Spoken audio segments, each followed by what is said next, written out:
उसका बाप ही सैफ अली खान है तो उसको सैफ अली खान मिला, भाई तुझे सैफ पंचर छाप मिलेगा, क्योंकि बॉलीवुड और रियल लाइफ ये दो अलग चीज है।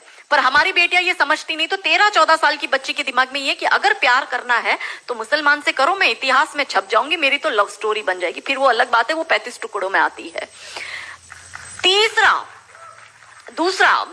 दूसरी बात ये कि 25 साल की लड़कियों को ये बिगाड़ रहे हैं।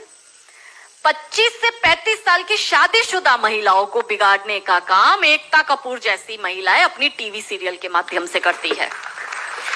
कैसे करती है कि वो अपने टीवी सीरियल में एक महिला बिल्कुल टिपिकल हमारे ड्रेसअप में, अच्छी सी साड़ी, बड़ा बड़ा मंगलसूत्र, बड़ा सिंदूर, बड़ी बिंदी, पीछे अंबे माँ का बहुत बड़ा स्टैच्यू होगा। आप देखना उसके सारे सीरियल में ये इंडिकेट्स होते हैं कि हिंदू धर्म को बर्बाद कर दो। देखिए, कोई भी देश को बर्बाद करने के लिए बम, बारूद, गोला, असला, मिसाइल दागने की जरूरत नहीं है।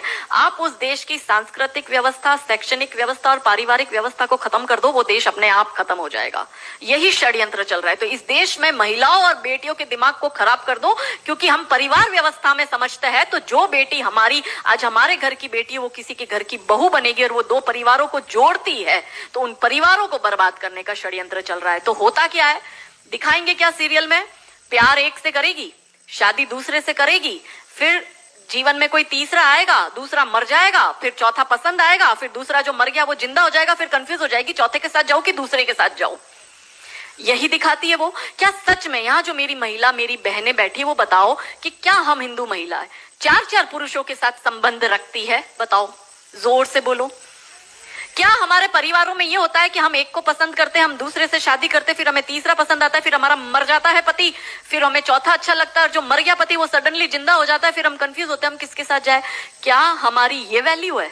यही सीरियल हम देखते हैं और हम तालियां बजाते हैं और हम हमारी बेटियों को भी यही टीवी सीरियल दिखाते हैं। और इन सारी टीवी सीरियल में एक ही चीज कॉमन क्या है? जो सास है वो एक नंबर की नालायक, जो ननंद है वो एक नंबर की नालायक, और ये दोनों बहू के खिलाफ प्लानिंग करेगी। तो अब जो वनरेबल बेटी अपनी माँ के साथ वो टीवी सीरियल देख रही है, उसका दिमाग कैसे खराब होता है, उसको पहले से ही, जैसे अनकॉन्शियस माइंड में चीजें कैसे काम करती है, उसको दिमाग में पहले ही बैठ जाएगा कि मेरी सास भी मुझे ऐसी ही मिलेगी। क्यों हमारे हिंदू परिवार टूट रहे? क्यों आजकल हमारी बेटियों को ज्वाइंट फैमिली में रहना पसंद नहीं आता है? उसे शादी के दूसरे दिन अलग होना है। वो पहला फोन अपनी माँ को करेगी और माँ कहती है ज्यादा चिक चिक करे तो तू आ जाना मेरे घर में। हमारे माता पिता ने हमें ये सिखाया था कि तेरी डोली उठ रही है, तू इस घर में वापस तभी आएगी जब तुझे प्यार से आना है, तू तेरी अर्थी वहीं से ही उठेगी, हमें तेरी घर में एंट्री नहीं देंगे। ये हमें बचपन में सिखा दिया गया था। इसलिए आज भी हम जॉइंट फैमिली में रहते हैं, हम ससुराल में रहते हैं। भारतीय सांस्कृतिक व्यवस्था, पारिवारिक व्यवस्था को हमने बनाए रखा है।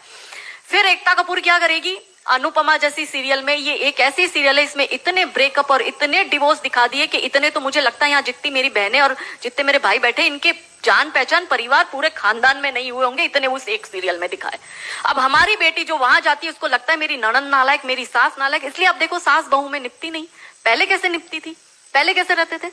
और तीसरा जो मैंने कहा OTT, 35 से 45 वर्ष तक की महिला जो कि वर्किंग विमेन है, जो जॉब करती है, उस महिला को कैसे दिमाग खराब करना है फेमिनिज्म के नाम पर। यदि आप नौकरी कर रही है तो आपको परिवार नहीं चाहिए, आपको पति नहीं चाहिए, आपको सास ससुर नहीं चाहिए, वो सब आपके पैर की जूती, क्योंकि आप वर्किंग विमेन है, आप नौकरी कर रही है। और एक हाथ में दारू का ग्लास, दूसरे हाथ से सिगरेट फूको, अंग्रेजी में बड़ी बड़ी गालियां बको और आप अपने आप को फेमिनिस्ट कहो। क्या ये फेमिनिज्म है?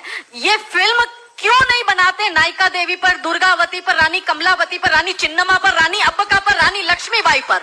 ये ऐसी फिल्म क्यों बनाते हैं? ये बनाए रानी नायिका देवी पर फिल्म के जिसने मोहम्मद गौरी को नपुंसक बनाकर गुजरात से मार के भगाया था और वो 13 साल तक वापस भारत में नहीं आया था। ये इसलिए नहीं बनाएंगे क्योंकि भारत की बेटी को करीना खान बनाकर उसकी कोख से तैमूर और जहांगीर पैदा करवाने हैं। बहुत बढ़िया, बहुत बढ़िया। ये नहीं चाहते कि हमारे देश की बेटी दुर्गा